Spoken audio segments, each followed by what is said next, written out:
Have a new development in President Trump's tariffs. A court that blocked those tariffs has now issued a stay, putting things on hold as the Trump administration appeals. Yeah, it's just the latest in what has been an evolving picture for businesses and consumers watching to see how this will affect their bottom line. NBC 10 political reporter Lauren Mayk is joining us now with a look at what this means. Lauren, you actually talked to someone who used to be a trade negotiator with the U.S. Yeah, Fred and Tracy, he's going to help us break things down in terms of what this means, what the impact could be. Meanwhile, these tariffs have already changed operations for local businesses trying to make sure they can afford to stock their shelves.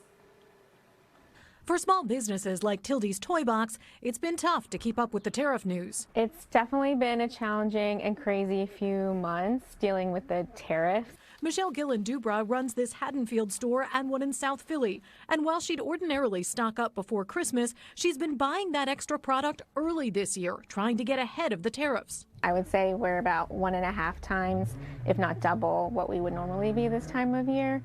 The shelves are very full, which is great for the store, and the back room is overflowing, and we're continuing to get large orders in.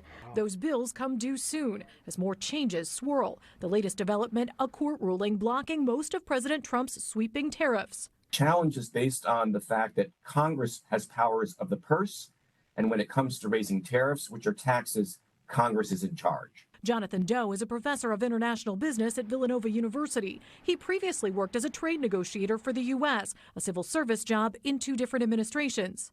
What does this ruling do to the Trump administration's ability to negotiate now with these countries? It inevitably slows it down.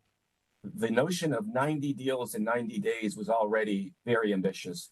And now I think many of these discussions are going to be on the slow track, because frankly, our counterparts do not have as much incentive to concede to U.S. demands if they're not seeing the threat of these very high tariffs over them.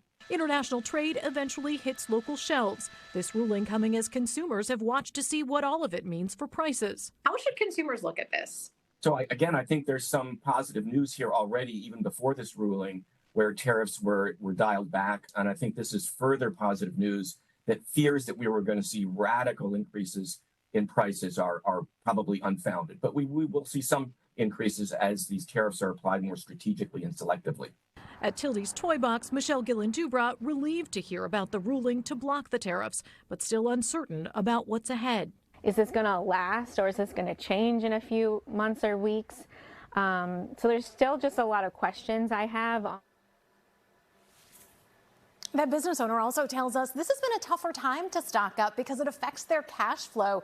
She says she and other small business owners have been talking to each other, trying to figure out how to handle things. They're also all trying to stock up at the same time. And you can hear more of my interview with that former trade negotiator for the U.S. this weekend on a brand new edition of At Issue. You can watch it this Sunday at 11:30, right after Meet the Press, right here on NBC 10. Fred?